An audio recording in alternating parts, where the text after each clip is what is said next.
Shalom, shalom, shalom, mes chers frères et sœurs à travers le monde, soyez bénis, que la grâce et la paix du Seigneur soient avec chacun d'entre vous. Je suis encore heureux une fois encore aujourd'hui d'être avec vous. Comme je vous ai dit la dernière fois, j'étais un peu absent pour des raisons personnelles et je profite aussi de cette occasion de silence pour me ressourcer et surtout pour me réexaminer pour voir si je suis toujours dans les voies du Seigneur, si je demeure toujours dans la foi. J'espère que vous aussi chez vous, vous faites cet exercice-là pour savoir si vous êtes toujours dans la foi et que vous continuez à méditer la parole de Dieu. En tout cas, j'ai été très heureux de recevoir vos messages. Beaucoup d'entre vous, vous m'avez écrit personnellement pour savoir si j'allais bien. Mais je vais bien, mes chers frères et sœurs. Je vais très, très, très bien par la grâce du Seigneur. Je vais bien ainsi que ma famille, mon épouse et mes enfants, mes proches, tous ceux qui sont proches de moi, ceux dont j'ai les nouvelles de temps en temps aussi, tout le monde va bien.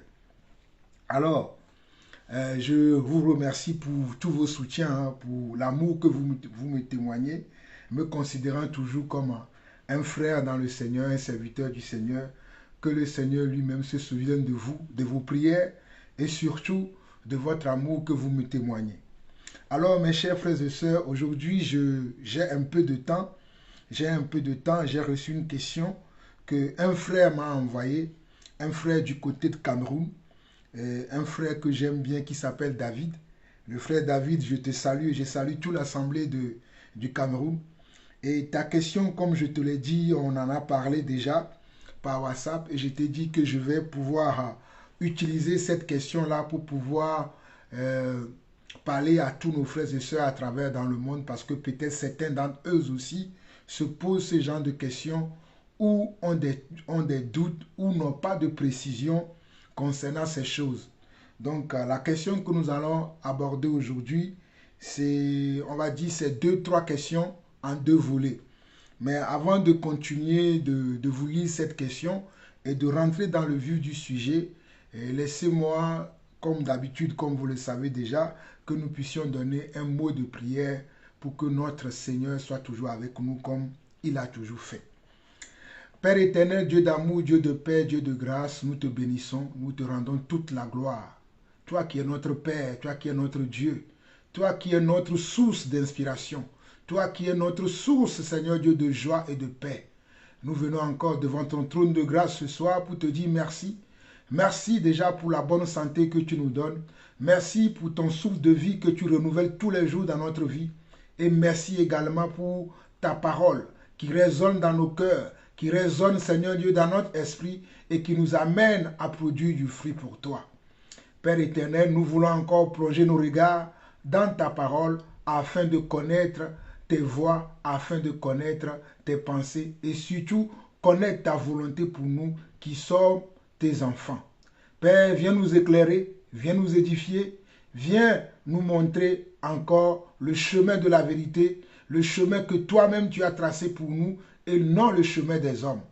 Reçois la gloire, la puissance et l'honneur pour des siècles, au nom du Seigneur Jésus-Christ. Nous avons ainsi prié. Amen. Alors, mes chers frères et sœurs, comme je vous l'ai annoncé, j'ai reçu une question. La question, la voici, je vais vous lire la question. La question, elle vient de notre frère David, qui nous a envoyé la question. David Watchman, il s'appelle David Watchman, notre frère. Il est du côté de Cameroun. C'est un frère qui aime beaucoup la parole. Que le Seigneur le bénisse. Alors, le frère m'a posé la question. Et voici le message que le frère m'a envoyé. Il a dit, bonjour, cher frère en Christ, j'espère que tu vas bien ainsi que les siens. Est-ce que tu peux m'aider avec les questions bibliques ci-après? Qui est le prophète dans Actes chapitre 3, les versets 22 à 23? Ça, c'est la première question. La deuxième question, que conclure de Jacques 2, le verset 24, et Éphésiens 2, le verset 8 à 10? Merci beaucoup et soyez toujours abondamment bénis protégés et gardés en Jésus-Christ.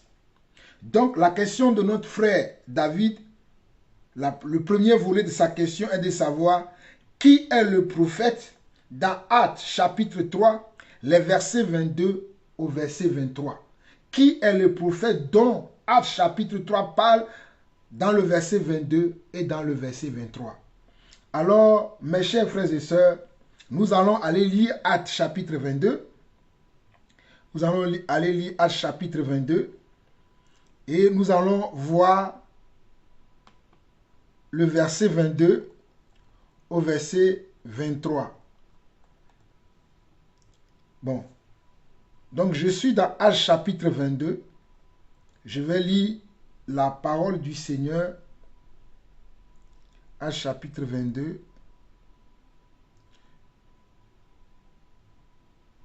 Le verset 22 et verset 23. Attendez, parce que comme j'utilise une Bible en ligne,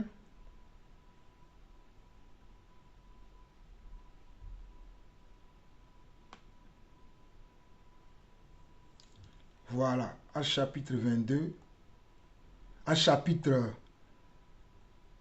3, le verset 22 au verset 28. À chapitre 22, j'ai dit à chapitre 22, à chapitre 3, le verset 22 au verset 28. Je vais l'ouvrir aussi dans ma Bible. Et je crois que peut-être je vais lire dans la Bible pour aller rapidement parce que bon, avec la version en ligne, attendez, peut-être c'est moi qui a mal réglé mon... À chapitre 22. Ah oui, je suis par contre...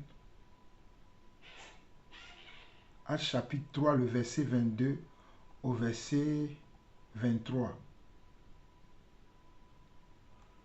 Donc, je vais le lire dans la parole du Seigneur. Excusez-moi pour ce temps. À chapitre 22. À chapitre 3, le verset 22 au verset 23 dit ceci. À chapitre 3, le verset 22 au verset 23 dit ceci. Alors, il dit, Moïse a dit, le Seigneur votre Dieu suscitera d'entre vos frères un prophète comme moi, vous l'écouterez dans tout ce qu'il vous dira, et quiconque n'écoutera pas ce prophète sera exterminé du milieu du peuple. Voilà ce que la Bible dit dans Actes chapitre 22, le verset 23. Et le frère, dans sa question, il a dit, il voulait savoir, le frère, lui, il voulait savoir qui est le prophète dont la Bible parle dans Actes chapitre 22, le verset 22 au verset 23, que nous venons de lire. Le frère veut savoir qui est le prophète dont la Bible parle dans ce passage-là.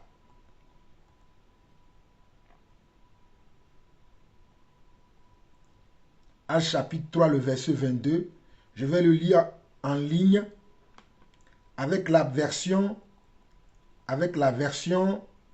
Word Project. Là, je vais lire dans 8 secondes. On nous dit, Moïse a dit, le Seigneur votre Dieu vous suscitera d'entre vos frères un prophète comme moi, vous l'écouterez dans tout ce qu'il vous dira, et quiconque n'écoutera pas ce prophète sera exterminé du milieu du peuple. Le frère veut savoir de quel prophète parle-t-on ici.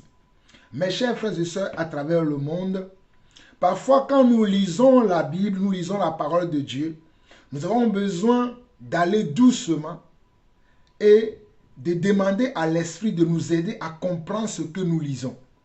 On n'a pas besoin d'aller rapidement. On a besoin de se poser et lire tranquillement et demander l'assistance du Saint-Esprit afin que le Saint-Esprit nous aide à comprendre la parole que nous lisons.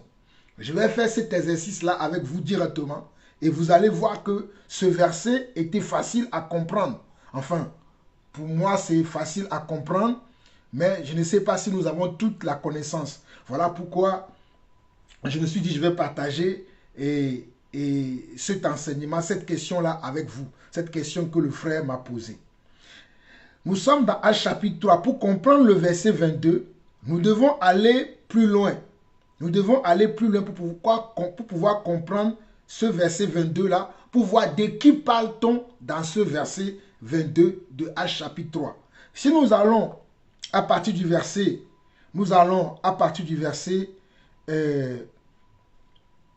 au verset 11, on n'a pas le temps, hein, sinon on doit lire à partir du premier verset.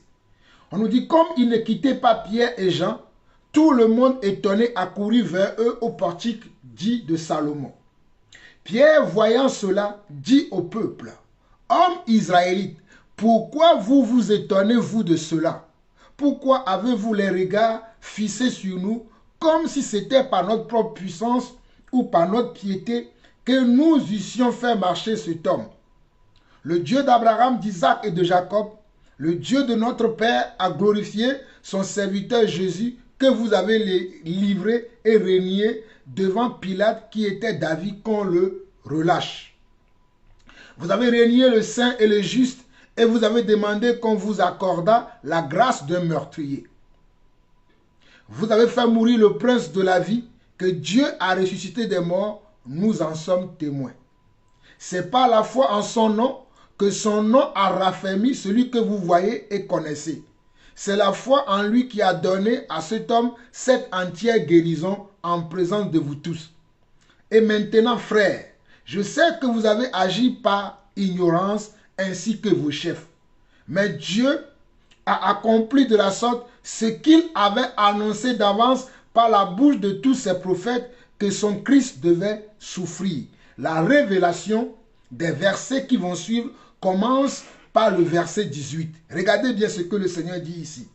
Mais Dieu a accompli de la sorte, nous sommes dans Actes chapitre 3, le verset 18, mais Dieu a accompli de la sorte ce qu'il avait annoncé d'avance par la bouche de tous ses prophètes, que son Christ avait fait, que son Christ devait souffrir. Mais Dieu a accompli de la sorte ce qu'il avait annoncé d'avance par la bouche de tous ses prophètes, que son Christ devait souffrir. Donc il est question ici de qui? De Christ. Christ qui est aussi un prophète. Et le verset 19 dit, répentez-vous donc et convertissez-vous pour que vos péchés soient effacés. Répentez-vous donc et convertissez-vous pour que vos péchés soient effacés. Qui pardonne les péchés? Qui efface les péchés? N'est-ce pas le Seigneur Jésus-Christ? N'est-ce pas Yeshua HaMashiach qui efface les péchés? Continuons. Le verset 20. Afin que des temps de rafraîchissement viennent de la part du Seigneur et qu'il envoie celui qui vous a été destiné, Jésus-Christ, que le ciel doit recevoir jusqu'au temps du rétablissement de toutes choses dont Dieu a parlé anciennement par la bouche de ses saints prophètes. Regardez, hein? Oh alléluia, j'aime la parole de Dieu. C'est là où se trouve la révélation. Regardez bien le verset 19 au verset 22. Répentez-vous donc et convertissez-vous pour que vos péchés soient effacés, afin que des temps de rafraîchissement viennent de la part du Seigneur et qu'il envoie celui qui vous a été destiné, Jésus-Christ, que le ciel doit recevoir jusqu'au temps du rétablissement de toutes choses dont Dieu a parlé anciennement par la bouche de ses saints prophètes. Par la bouche de ses saints prophètes. Verset 22, le verset de notre frère. Moïse a dit, le Seigneur votre Dieu vous suscitera d'entre vos frères un prophète comme moi, vous l'écouterez dans tout ce qu'il vous dira. Alors, l'apôtre Pierre va dire, Moïse a dit, le Seigneur votre Dieu vous suscitera d'entre vos frères un prophète comme moi, vous l'écouterez dans tout ce qu'il vous dira. Verset 23, et quiconque n'écoutera pas ce prophète sera exterminé du milieu du peuple. N'est-ce pas, Jésus a dit, je suis le chemin, la vérité et la vie. Et nul ne peut aller au Père que à passer par moi. Rien qu'à lire tous ces versets-là, vous comprenez que dans ce verset de Actes chapitre 3, le verset 23, Actes chapitre 3, le verset 22 plutôt, parle de notre Seigneur Jésus-Christ. Actes chapitre 3, le verset 22, parle bien évidemment du Seigneur Jésus-Christ.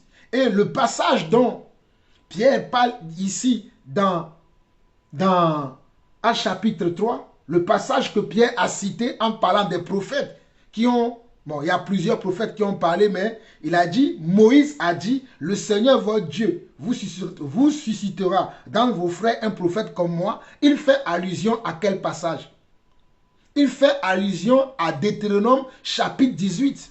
Dans ce passage-là, Pierre fait allusion à Deutéronome chapitre 18 que nous allons lire rapidement aussi. Deutéronome chapitre 18. Deutéronome chapitre 18, nous allons aller lire ce que Moïse a dit là-bas pour que vous puissiez comprendre. Alléluia, nous bénissons le Seigneur.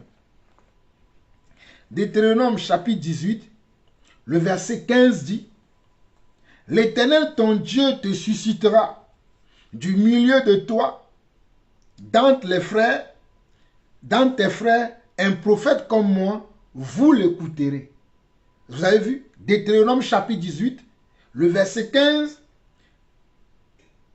Moïse dit ceci. « L'Éternel ton Dieu te suscitera du milieu de toi, dans tes frères, un prophète comme moi, et vous l'écouterez. Il répondra ainsi à la demande que tu fis à l'Éternel, ton Dieu à Horeb, le jour de l'assemblée, quand tu disais que je n'entende pas la voix de l'Éternel mon Dieu, et que je ne vois plus ce grand feu, afin de ne pas mourir.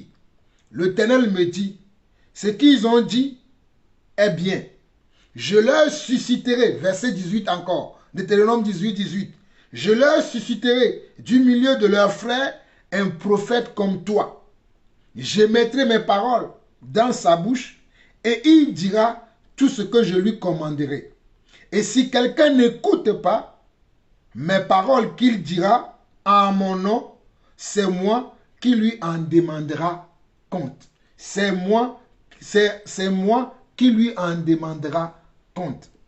Voilà pourquoi nous pouvons conclure à partir de Actes chapitre 3, le verset 22, que le prophète dont l'apôtre Pierre parle ici est bien Jésus-Christ. Il est bien vrai qu'il parle de Jésus-Christ et ce qu'il dit en citant Moïse, c'est l'accomplissement de cette prophétie que Moïse avait donnée en Deutéronome chapitre 18. C'est l'accomplissement de cette prophétie que le prophète Moïse avait donnée dans Deutéronome chapitre 18, qui s'est accompli dans Actes chapitre 3. Qui s'est accompli dans Actes chapitre 3. Voilà pourquoi l'apôtre Pierre pouvait parler avec comment? Avec assurance lorsqu'il s'adressait aux Israélites. Le jour-là, qu'est-ce qui s'était passé? L'apôtre Pierre, accompagné de son frère Jean, ils allaient au temple. Et quand ils allaient au temple, il y avait un paralytique qui était placé devant le temple. Et eux, ils ont dit, bon, le paralytique qui était placé devant le temple était un paralytique qui demandait de l'aumône. Et quand eux, ils passaient, ils ont dit à ce monsieur-là, nous n'avons ni or ni argent, ce que nous avons, au nom de Jésus, nous te le donnons, lève-toi et marche. Et le paralytique s'est levé et il a commencé par marcher. Et cela a étonné le peuple. Et le peuple a commencé à louer Pierre et Jean. Le peuple était étonné du miracle qu'il vient de faire. Ils n'ont jamais vu ce miracle-là. Ils ont vu ce miracle, ils étaient étonnés et ils ont commencé à louer Pierre et Jean. Et Pierre et Jean vont leur dire que non, ce qu'ils ont fait était quelque chose de normal, était quelque chose qui vient de leur foi. Voilà pourquoi au verset 12 de Actes chapitre 3, suivez-moi très bien, au verset 12 de Actes chapitre 3, on va nous dire que Pierre, voyant cela, c'est-à-dire voyant la tumulte dans laquelle il se retrouve, voyant la gloire dans laquelle le peuple veut les mettre, et la différence que le peuple veut mettre dans leur vie, eux, ils ne vont pas l'accepter. Aujourd'hui, nous voyons des pasteurs, nous voyons des prophètes qui font des miracles et qui sont loués alors que c'est Dieu que nous devons louer. Et regardez bien l'attitude de Pierre et Jean ici. Pierre et Jean ont refusé la louange que le peuple voulait leur porter. Pourtant, ils venaient de faire un miracle extraordinaire. Ils venaient d'accomplir un prodige, quelque chose qui n'a jamais été fait en Israël. Ils venaient de le faire. Mais qu'est-ce qu'ils vont, quel serait leur comportement? Regardez le verset 12 de Actes chapitre 3. Pierre, voyant cela, dit au peuple, « Hommes israélites, pourquoi vous étonnez-vous de cela? Pourquoi avez-vous les regards fixés sur nous comme si c'était par notre propre puissance ou par notre piété que nous eussions fait marcher cet homme? Que nous avons pu faire marcher cet homme? Le Dieu d'Abraham, d'Isaac et de Jacob, le Dieu de nos pères, a glorifié son serviteur Jésus, que vous avez livré et renié devant Pilate, qui était d'avis qu'on le relâche. Vous avez renié le saint et le juste, et vous avez demandé qu'on vous accorde la grâce d'un meurtrier. Vous avez fait mourir le prince de la vie, que Dieu a ressuscité des morts, nous en sommes témoins. C'est par la foi en son nom que son nom a raffermi celui que vous voyez et connaissez. C'est la foi en lui qui a donné à cet homme cette entière guérison en présence de vous tous. Donc, au lieu de nous voir comme si nous sommes des super héros, comme si nous avons des super puissances, comme si nous avons des super capacités, c'est notre foi en cet homme, oh ce monsieur, cet homme qui s'appelle Jésus-Christ de Nazareth, qui s'appelle Yeshua Hamashiach, hein? C'est par la foi en son nom que cet homme que vous connaissez, qui était un mendiant avant, qui demandait l'aumône devant ce temple-là avant, c'est par la foi en son nom, nous qui avons foi en lui, que nous avons pu dire à cet homme, lève-toi au nom de Jésus et marche, et cela s'est produit devant vous tous. Et il continue en disant au verset 17, « Et maintenant, frères, je sais que vous avez agi par ignorance, ainsi que vos chefs. Et maintenant, mes frères, je sais que cet acte-là que vous avez posé là, vous l'avez fait par ignorance. Vous ne savez pas que cet homme que vous avez livré et que vous avez choisi, est-ce que vous avez choisi un maîtrier qui est Barnabas? Vous l'avez fait par ignorance, ne connaissant pas la réelle identité de cet homme que vous avez laissé crucifier à la croix. Vous ne savez pas qui il est. Vous ne savez pas pourquoi il est venu. Mais nous, nous le savons. Voilà pourquoi nous vous disons aujourd'hui que vous avez agi par ignorance. Et maintenant, écoutez, et maintenant, frère, nous sommes dans Acte 3, le verset 17. Et maintenant, frère, je sais que vous aviez agi par ignorance ainsi que vos chefs. Verset 18, mais Dieu a accompli de la sorte ce qu'il avait annoncé d'avance par la bouche de tous ses prophètes que son Christ devait souffrir. Oui, vous avez agi par ignorance, mais c'est aussi l'accomplissement de la volonté de Dieu selon les prophéties qu'il avait annoncées par ses serviteurs, les prophètes, qui ont précédé Jésus. Il est bien réel et vrai que vous l'avez livré. Mais ceci est un dessein planifié d'avance par notre Dieu. Alléluia. Voilà pourquoi notre Dieu, il est le chef d'orchestre. Il est le maître des temps et des circonstances. Il sait tout. Il dit, vous avez fait cela. Mais en réalité, Dieu avait accompli, le verset 18 est bien clair, mais Dieu avait accompli de la sorte ce qu'il avait annoncé d'avance par la bouche de tous ses prophètes que son Christ devait souffrir. Dieu l'avait annoncé d'avance. Dans les Écritures, Dieu l'avait annoncé d'avance. Alléluia. Au verset 19, il va vous dire maintenant, repentez-vous donc et convertissez-vous pour que vos péchés soient effacés. Repentez-vous maintenant, parce que vous avez compris que vous avez agi par erreur. Vous avez agi comment? Par méconnaissance des choses. Mais maintenant, comme vous avez la révélation, repentez-vous maintenant, afin que vos péchés soient effacés. Verset 20, afin que des temps de rafraîchissement viennent de la part du Seigneur et qu'il envoie celui qui vous a été destiné, Jésus-Christ. Il n'est plus là, il est parti. Mais il va vous l'envoyer, il va venir habiter en vous comme esprit. Voilà pourquoi il dit que le ciel doit recevoir jusqu'au temps du rétablissement de toutes choses dont Dieu a parlé anciennement par la bouche de tous ses saints prophètes. Par la bouche de qui? De tous ces saints prophètes. Moïse a dit, le Seigneur votre Dieu vous suscitera d'entre vos frères un prophète comme moi, vous l'écouterez dans tout ce qu'il vous dira. Il dit bien, Moïse a dit, le Seigneur votre Dieu vous suscitera d'entre vos frères un prophète comme moi, vous l'écouterez dans tout ce qu'il vous dira. Et quiconque n'écoutera pas ce prophète sera exterminé du milieu du peuple. Alors la question de mon frère David, qui est ce prophète dont on parle ici? Ben, ce prophète n'est que Yeshua HaMashiach. Ce prophète dont Acte 3, le verset 22 parle, n'est que Jésus-Christ de Nazareth, n'est que celui qui a dit, je suis le chemin, la vérité et la vie. Voilà pourquoi dans le livre de Jean, vous allez voir Jésus lui-même lorsqu'il était encore sur terre et qu'il accomplissait son ministère terrestre, il va dire que il va parler de sa nature, de ce qu'il est venu faire.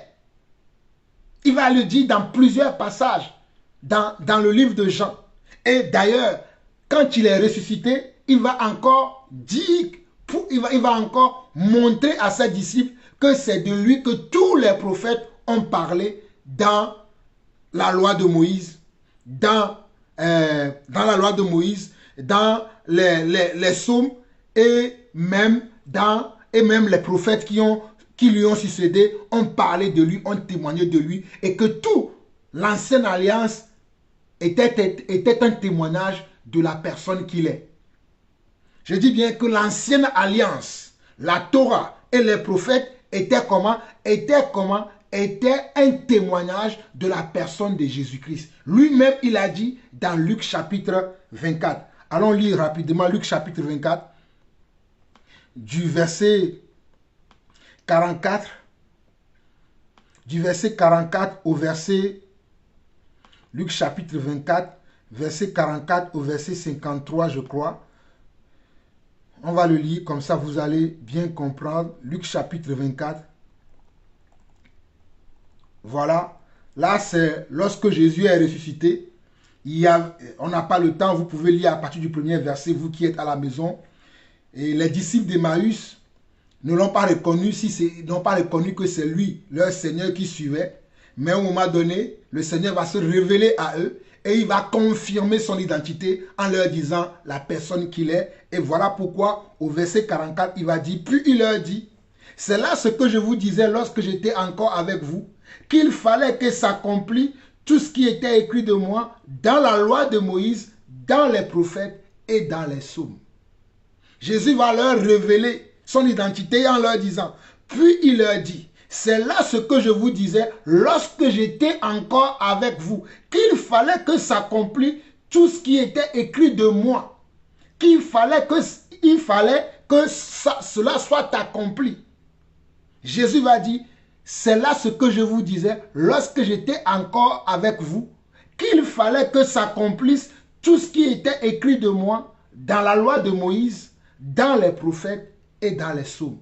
Donc dans la loi de Moïse parle de qui? Il parle de notre Seigneur Jésus-Christ. Les psaumes parlent de qui? Les psaumes parlent de notre Seigneur Jésus-Christ. Les prophètes parlaient de qui? Ils parlaient de notre Seigneur Jésus-Christ. Alléluia. Alors, au verset 45, on nous dit, alors, il leur ouvrit l'esprit afin qu'ils comprennent les Écritures. Je prie que le Seigneur notre Dieu ouvre l'esprit de quelqu'un aujourd'hui afin que la personne puisse commencer à comprendre les Écritures. Afin que la personne commence à comprendre les Écritures. Au verset 46, on nous dit, il leur dit, ainsi il est écrit que le Christ souffrirait et qu'il ressusciterait des morts le troisième jour. Ainsi il est écrit. Cela veut dire ainsi cela avait été annoncé. Alléluia. Et que la repentance et le pardon des péchés seraient prêchés en son nom à toutes les nations, à commencer par Jérusalem. Vous êtes témoins de ces choses. Vous êtes témoins de ces choses. Voilà pourquoi dans Actes chapitre 3, Pierre a dit qu'eux, ils étaient témoins de ces choses. Et voici, j'enverrai sur vous ce que mon Père a promis, mais vous, restez dans la ville jusqu'à ce que vous soyez revêtus de la puissance d'en haut. La puissance d'en haut qui est descendue sur les apôtres. Voilà pourquoi les apôtres ont commencé à manifester les mêmes puissances, les mêmes faits et gestes qui étaient dans le Seigneur, le Messie, qui est notre salut.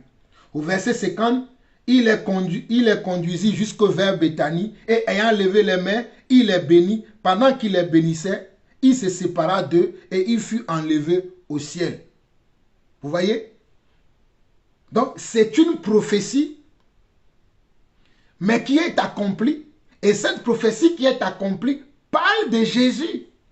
Voilà pourquoi Jésus lui-même, comme je vous disais tout à l'heure, dans tout le livre de Jean, quand vous lisez l'évangile de Jean, Jésus va dire qu'il est question de moi, ou bien Jésus lui-même, il va parler de ce qu'il va faire. Il va dire que moi et le Père, nous sommes un. Il va dire que quiconque croit en lui ne viendra pas en jugement. Hein? Quiconque croit en lui va quitter le royaume des ténèbres pour le royaume des lumières. Mais c'est ce que Moïse a dit. Que le Seigneur, votre Dieu, suscitera du milieu de vos frères un prophète comme moi. Vous l'écouterez. Et celui qui ne l'écoutera pas sera retranché du milieu de vous. Donc, sera retranché veut dire celui qui n'aura pas foi en lui ne sera pas sauvé. Voilà pourquoi dans Jean 3,16, il est dit, Dieu a tant aimé le monde qu'il a envoyé son Fils unique afin que quiconque croit en lui ne périsse point, mais qu'il ait la vie éternelle. C'est toujours l'accomplissement de cette parole que Moïse a prononcée dans Deutéronome chapitre 18, le verset 15 au verset 18, ou bien si vous voulez bien retenir Deutéronome 18, verset 18. Donc c'est Deutéronome 18, verset 18, qui s'est accompli dans Actes chapitre 3, le verset 22. Alléluia. Donc il est question de notre prophète. Et le prophète là dont il est question, c'est Jésus-Christ. C'est lui le meilleur des prophètes. C'est lui que nous devons écouter. C'est lui dont Moïse a parlé dans les lois. Dans la loi de Moïse. C'est de lui que les prophètes ont parlé. Les prophètes qui ont succédé à Moïse. C'est de lui que ces prophètes-là ont parlé. Après, c'est de lui que les psaumes de David aussi parlent. Donc c'est lui qui est la lumière véritable.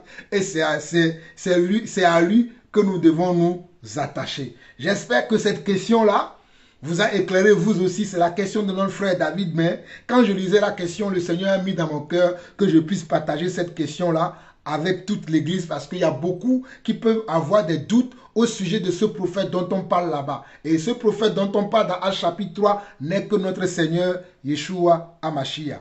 Nous allons voir le deuxième volet de sa question et nous allons nous arrêter. Alors, le deuxième volet de la question de notre frère est ceci. Il a dit, que conclut de Jacques 2, le verset 24, et Éphésiens 2, le verset 8 à 10. Que conclure de Jacques 2, le verset 24, et Éphésiens 2, le verset 8 à 10. Alors, nous allons aller lire Jacques, chapitre 2, rapidement. Jacques, chapitre 2, le verset 24. Jacques, chapitre 2, le verset 24.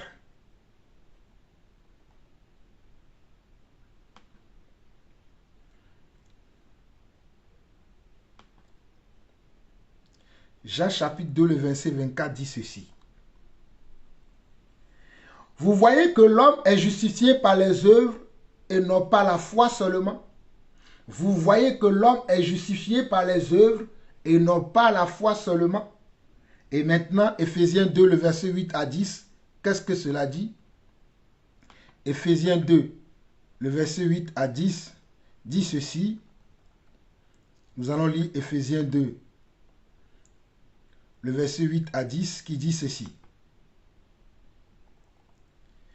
Car c'est par la foi que vous êtes sauvés, par le moyen de la foi, et cela ne vient pas de vous, c'est le don de Dieu. Ce n'est point par les œuvres, afin que personne ne se glorifie. Ce n'est point par les œuvres, afin que personne ne se glorifie. Mes chers frères et sœurs, beaucoup ont tendance à se glorifier. Comme si le salut venait d'eux-mêmes. Alors que le salut vient par la foi.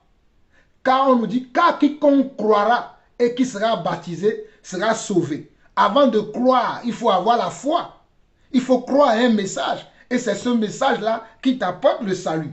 Donc, nous ne pouvons pas croire que le salut est une œuvre qui vient de nous-mêmes. Mais c'est une œuvre qui vient de Dieu, car c'est Dieu qui produit en nous le vouloir et le faire, dira un autre passage de la Bible. Alors ici, dans Éphésiens 2, le verset 8 à 10, on nous dit, car c'est par la grâce que vous êtes sauvés, par le moyen de la foi. Car c'est par la grâce que vous êtes sauvés, veut dire, vous n'avez pas fait quelque chose, de matériel pour pouvoir être sauvé. Mais vous avez cru à un message. Vous avez cru à celui qui sauve. C'est pour ça qu'on dit que c'est par grâce. Vous n'avez rien fait. Vous n'avez pas payé un tribut. Vous n'avez rien payé. Vous n'avez rien fait pour obtenir ce salut-là. Et on continue. Et cela ne vient pas de vous. C'est le don de Dieu. Ce n'est point par les œuvres afin que personne ne se glorifie. Cela ne vient, on dit, et cela ne vient pas de vous. C'est un don de Dieu. Cela veut dire que cela ne vient pas de notre propre capacité. Mais c'est Dieu qui produit en nous ce vouloir et ce faire-là. La Bible, elle est bien claire que c'est Dieu qui produit en nous le vouloir et le faire, afin que personne ne se glorifie.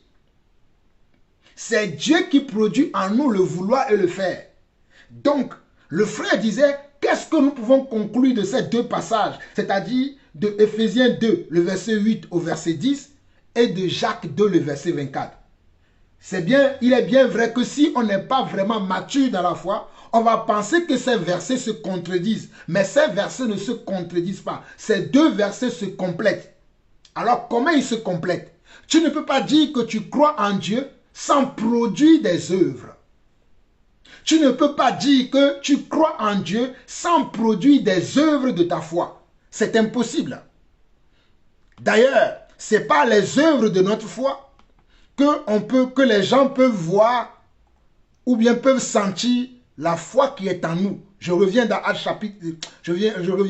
Jacques chapitre 2 pour que vous puissiez comprendre. Hein? Tu ne peux pas dire que tu as la foi en Dieu sans avoir des œuvres.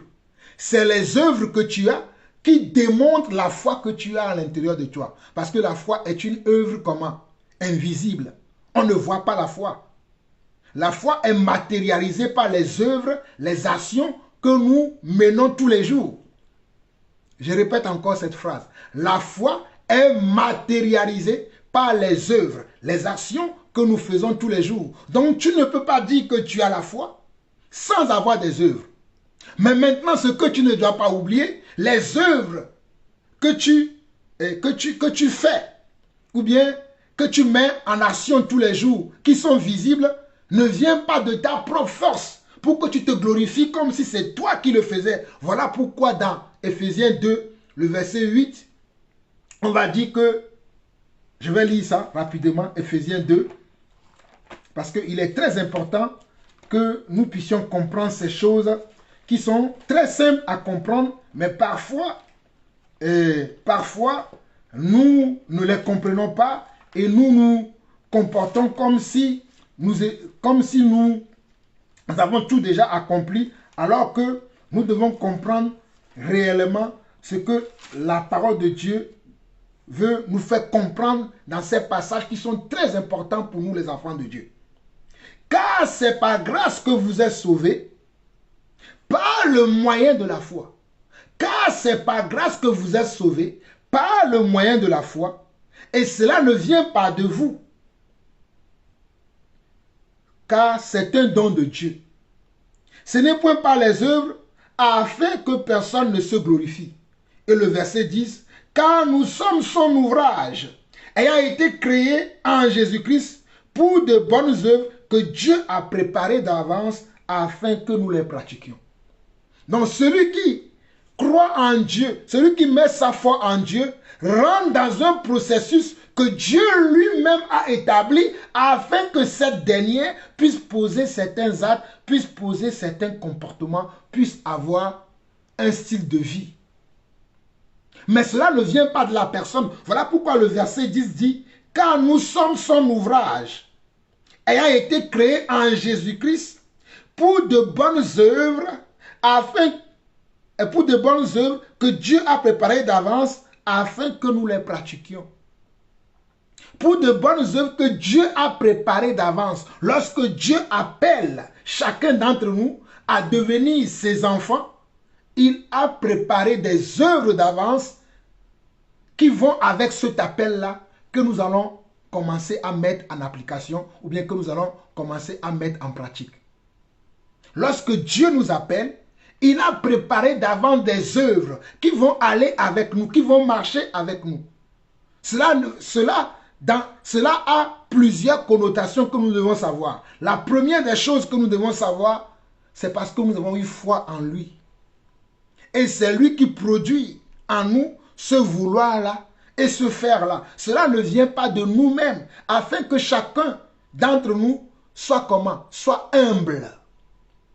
Et que personne ne se glorifie comme s'il avait fait quelque chose pour mériter ce salut, pour mériter comment? Cette foi-là.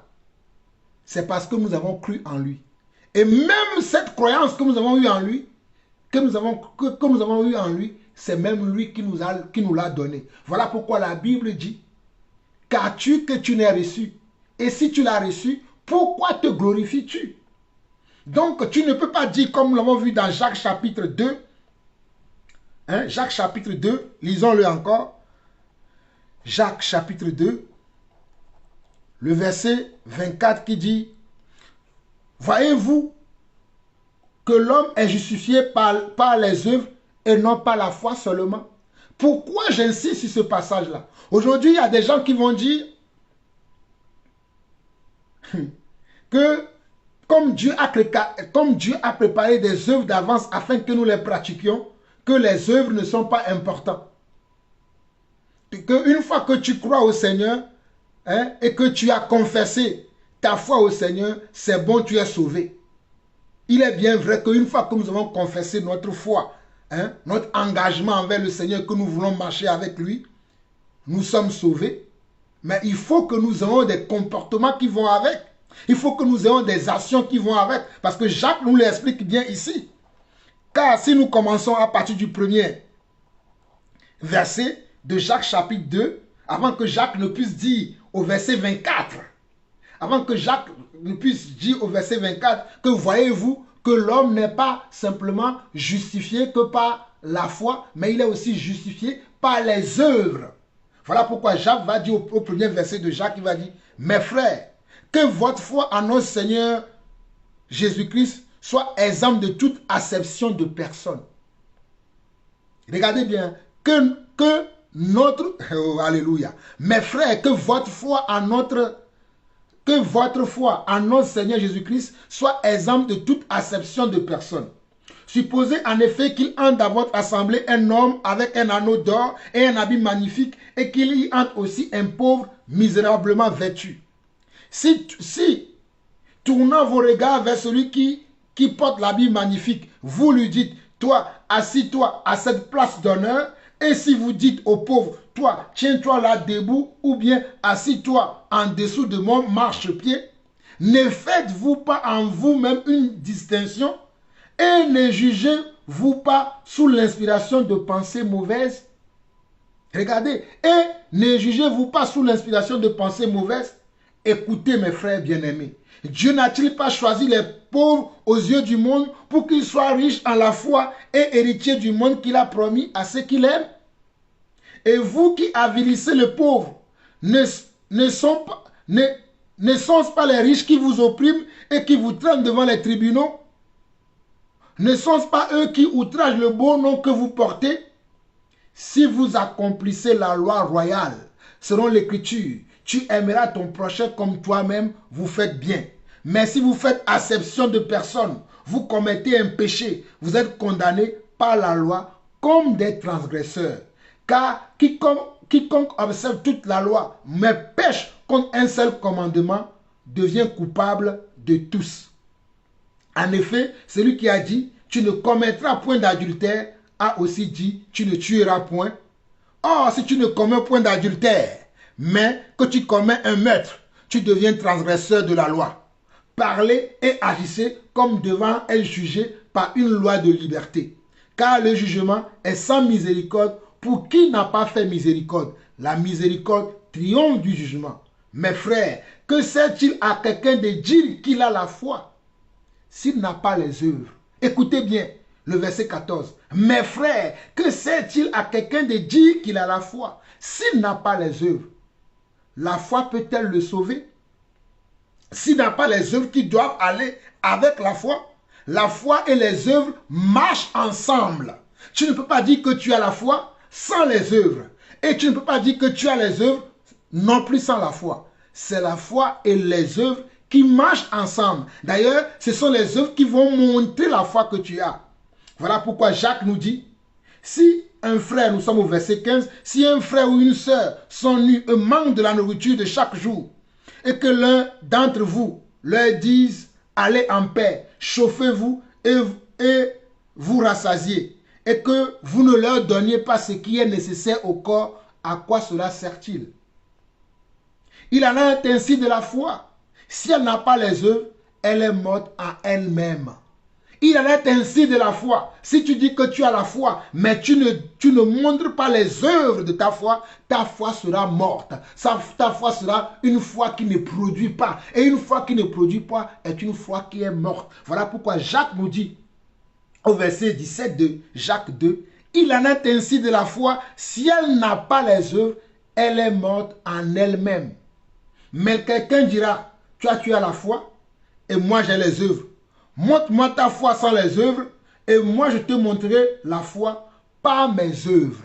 Montre-moi ta foi sans les œuvres et moi je te montrerai ma foi par les œuvres. Alors la foi doit toujours marcher avec les œuvres. C'est la foi qui démontre, j'ai dit c'est la foi, c'est les œuvres qui démontrent la foi. C'est les œuvres qui sont les projecteurs de la foi, qui propulsent la foi, qui établissent la foi, qui montrent et démontrent la foi. Alléluia. Verset 18. Mais quelqu'un dira, toi qui dis, tu as la foi et moi j'ai les œuvres, montre-moi ta foi sans les œuvres et moi je te montrerai la foi par mes œuvres. Tu crois qu'il y a un seul Dieu, tu le fais bien. Les démons le croient aussi et ils tremblent. Veux-tu savoir, ô homme vain, que la foi sans les œuvres est inutile? Mes frères et sœurs, ne vous trompez pas. La foi sans les œuvres est inutile. Si tu dis que tu as la foi, mais tu n'as pas des œuvres concrètes de ta foi, pas ta marche que tu fais, ton style de vie, ton caractère, tes actions que tu mènes dans le monde, ne prouvent pas que tu as une foi. Ta foi, elle est inutile. Elle ne sert de rien. Voilà pourquoi, au verset 21, il va dire, Abraham, notre père, ne fut-il pas justifié par les œuvres lorsqu'il offrit son fils Isaac sur l'autel? Tu vois que la foi agissait avec ses œuvres et que par les œuvres la foi fut rendue parfaite. Donc c'est les œuvres qui rendent la foi parfaite. Amen. C'est les œuvres qui rendent la foi parfaite. Une foi sans œuvre est une foi nulle et inexistante. Voilà pourquoi il va dire au verset 24, voyez-vous que l'homme est justifié par les œuvres et non pas la foi seulement. Donc ce passage d'Éphésiens 2, le verset 8 au verset 10 qui dit, car c'est par la grâce que vous êtes sauvés, par le moyen de la foi, et cela ne vient pas de vous, c'est le don de Dieu. Ne veut pas dire que comme la foi est un don de Dieu, cela veut dire que je ne dois rien produire. Tu as reçu un don, quelqu'un qui a un don à l'intérieur de lui, un talent à l'intérieur de lui. Fais des choses avec ce don-là. Fais des choses avec ce talent-là qui est à l'intérieur de lui. Il dit, ce n'est point par les œuvres afin que personne ne se glorifie. Maintenant, ce n'est pas parce que tu accomplis des œuvres, tu fais des choses par-ci et par-là, tu fais de bonnes choses partout, que tu vas commencer à te glorifier comme si ce que tu faisais venait de toi-même. Tu l'as reçu de la part de quelqu'un. Voilà pourquoi la suite du verset dit, car nous sommes son ouvrage, car nous qui avons cru au Seigneur Jésus, nous qui marchons par sa parole, nous qui avons son esprit en nous, nous qui avons la foi en nous, il dit, car nous sommes son ouvrage ayant été créé en Jésus-Christ pour de bonnes œuvres que Dieu a préparées d'avance afin que nous les pratiquions. Nous avons été créés en Jésus-Christ par notre foi. Par la foi que nous avons en lui, nous avons été créés avec des œuvres. Parce que nous avons cru en lui, nous avons été créés avec des œuvres. Les œuvres sont comment? Sont les moteurs de la foi. Les œuvres sont comment? Les éléments qui accompagnent notre foi. Donc nous ne pouvons pas dire que nous croyons sans avoir des œuvres. Les œuvres montrent la foi qui est en nous. Non, tu ne peux pas dire que tu crois en Dieu sans produire des œuvres. Avez-vous déjà vu un champ qui ne produit pas des récoltes? Mais ce champ est inutile. Il est à détruire. Mais un champ qui produit des récoltes est un champ comment? Est un champ que le propriétaire en prend soin.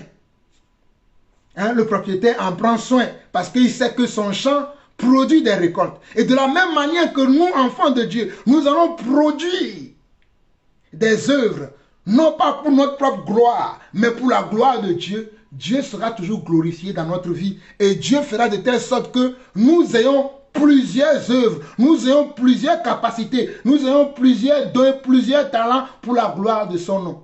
Mais aussi longtemps que nous volerons sa gloire, aussi longtemps que nous croirons que c'est nous-mêmes qui sommes capables de faire certaines choses, ou bien qui sommes capables d'accomplir des choses au nom de Dieu, nous serons toujours éloignés de lui. Voyez-vous, voilà pourquoi le Seigneur a dit que je vous dirai, éloignez-vous de moi, vous qui commettez l'iniquité. Qui suis-je si ce n'est pas le Seigneur Dieu qui me fait grâce?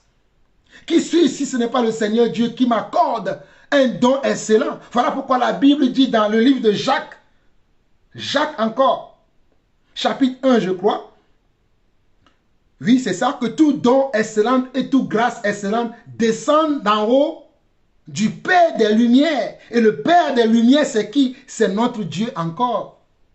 Et voilà pourquoi dans 1 Corinthiens chapitre 4 je crois, 1 Corinthiens chapitre 4, si mes souvenirs sont bons, ou plutôt 1 Corinthiens chapitre... Attends, 1 Corinthiens chapitre 4, c'est ça, je crois. Hein, 1 Corinthiens chapitre 4, le verset 7 qui dit, voilà, 1 Corinthiens chapitre 4 dit, car qui est-ce qui te distingue? Qu'as-tu que tu n'aies reçu? Et si tu l'as reçu, pourquoi te glorifies-tu comme si tu ne l'avais pas reçu? Alors pourquoi te glorifies-tu? Pourquoi nous nous glorifions? Alors la conclusion de ces deux passages de Jacques 2, le verset 24, et Éphésiens 2, le verset 8 à 10, ce sont des versets qui se complètent, afin de nous montrer à nous les enfants de Dieu que nous devons être comment? Que nous devons être mesurés dans notre comportement. Que nous ne devons pas avoir des écarts d'âme. Que nous ne devons pas avoir des écarts de comportement aujourd'hui, comme nous voyons les gens dans l'église aujourd'hui, qui dit une fois sauvé, sauvé pour toujours. Ils continuent de vivre dans le péché, ils continuent de vivre dans les désordres, sans avoir les œuvres qui doivent accompagner la foi qu'ils ont. Ou bien, s'ils ont des œuvres, ce ne sont pas les œuvres dignes des enfants de Dieu, ce ne sont pas les œuvres justes, ce ne sont pas les œuvres pures et honorables. Plutôt, ce sont des œuvres qui font que les gens se disent, ceux-là aussi sont des enfants de Dieu. Dieu a préparé d'avance des œuvres justes, dignes des enfants de Dieu que nous devons produire. Ce ne sont pas des œuvres que quand les gens entendent, ils se disent, mais Celui-là aussi se dit qu'il est enfant de Dieu avec ce qu'il fait là. Celui-là aussi se dit qu'il est enfant de Dieu avec son comportement là. Mais non, mais ton comportement, tes actions, tout ce que tu fais doit glorifier le Seigneur. Tout ce que tu produis comme œuvre doit être à la gloire de Dieu et non à ta propre gloire. Qui est Jean-Paul Lawson si ce n'est pas le Seigneur Dieu qui m'a fait grâce de connaître tout ce que je partage avec vous là? Qui suis-je si ce n'est pas le don de Dieu à l'intérieur de moi qui enseigne? Ce n'est pas moi qui enseigne, c'est le don de Dieu à l'intérieur de moi qui enseigne. C'est Jésus-Christ à l'intérieur de moi qui révèle ces connaissances que j'ai. Moi-même, je ne sais rien. Moi-même, je ne connais rien. Si ce n'est la présence de Yeshua HaMashiach à l'intérieur de moi qui produit le vouloir et le faire, qui me dit, ah, tu vois ce que tu viens de lire là, sa compréhension exacte, c'est ça. Et c'est ce que tu dois être. Et c'est ce que je fais. Bien-aimés chers frères et sœurs à travers le monde, faisons attention au message que nous écoutons aujourd'hui. La foi sans les œuvres est une foi inutile. Maintenant, si tu as des œuvres, ne te glorifie pas. Ne dis pas, oui, moi je fais si, je fais si, je fais si, je fais si, je suis mieux que celui-là ou celui-là. Non, c'est parce que Dieu, à l'intérieur de toi, te permet d'accomplir des choses pour la gloire de son nom. Non pas pour que toi-même tu te glorifies. Non pas pour que toi-même tu te dis que tu es déjà arrivé. C'est lui qui produit le vouloir et le faire en nous. La parole de Dieu le dit. C'est lui qui produit le vouloir et le faire en nous. Le vouloir et le faire ne vient pas de toi-même. C'est lui qui produit le vouloir et le faire en nous. C'est lui qui produit le vouloir et le faire en nous. Donc, mes chers frères et sœurs, je crois que nous devons nous arrêter là. Et j'espère que vous avez compris. Vous avez compris ce message que je voulais partager avec vous au travers de la question de notre frère. Donc, la foi sans les œuvres est une foi stérile. Nous devons produire des œuvres avec notre foi, non pas dans le but de nous enorgueillir comme si nous étions quelque chose, comme si cela venait de nous-mêmes. Mais c'est à cause de la foi que nous avons. Et notre foi que nous avons, cette foi-là nous connecte à notre Père, qui est le Seigneur Yeshua HaMashiach. Cette foi nous connecte à lui. Cette foi nous lie avec lui. Et cela ne peut jaillir que dans notre comportement. Cela ne peut jaillir que dans nos faits et gestes. Cela ne peut jaillir que dans notre attitude. Cela ne peut jaillir que dans ce que nous faisons pour la gloire de son nom. Aucunement nous devons prendre la gloire là pour faire comme si nous étions quelque chose. Amen. C'est pour ça que je voulais vous faire comprendre que c'est lui qui produit également le vouloir et le faire dans notre vie. Voilà pourquoi, si nous lisons Philippiens chapitre 2, verset 13, la Bible dit car c'est Dieu qui produit en vous le vouloir et le faire selon son bon plaisir. C'est lui qui produit en vous le vouloir et le faire selon son bon plaisir. C'est lui qui produit en vous le vouloir et le faire selon son bon plaisir. Ne pensez pas que c'est vous-même qui produit ce que vous produisez. Mais c'est Dieu qui met ça en vous, afin que vous soyez toujours humble. Afin que vous soyez toujours humble. Non, si vous voyez des enfants de Dieu aujourd'hui, orgueilleux, emportés, très soucieux de croire comme s'ils étaient quelque chose, éloignez-vous de ces personnes-là. Ils n'ont pas connu le vrai Seigneur Yeshua HaMashiach. Mais si vous voyez quelqu'un d'humble, qui glorifie le Seigneur toujours, par tout ce qu'il fait, par tout ce qu'il possède, il met tout pour glorifier son Dieu, celui-là est un véritable enfant de Dieu. Alors mes chers frères et sœurs, j'aurais voulu continuer encore, mais je vais m'arrêter là, car ça fait 1 heure que je parle. C'est vrai qu'il y a encore beaucoup de choses à expliquer, mais je crois que ceux qui ont l'intelligence renouvelée dans notre Seigneur Jésus-Christ ont compris déjà la profondeur de la pensée que j'ai amenée, la profondeur de la réponse que j'ai amenée à notre frère David. qui est au Cameroun, avec tous les frères qui sont là-bas, avec la précision que je leur ai apportée, ils vont pouvoir comprendre maintenant comment ils vont expérimenter la foi qu'ils ont en eux, avec les œuvres qui doivent l'accompagner, et qu'ils ont compris aussi que le Seigneur Jésus-Christ, le Seigneur Yeshua HaMashiach, c'est lui le prophète dont la Bible parle dans Actes 2, Actes chapitre 3, le verset 22, comme nous l'avons vu aujourd'hui. En tout cas, soyez bénis. Je vous aime. Aujourd'hui, le Seigneur m'a permis, j'ai un peu de temps et je me suis dit, je vais répondre à cette question. Même si j'ai déjà parlé avec le frère en détail, je me suis dit que je vais apporter cette question devant toute l'Église afin que toute l'Église puisse en profiter. Soyez bénis. Je vous aime bien, comme vous aussi vous m'aimez. Que la paix du Seigneur, le shalom de Dieu soit toujours avec chacun d'entre vous. Je vous aime. À très bientôt si le Seigneur nous accorde encore un petit moment comme ça. Soyez bénis. Shalom, shalom et shalom.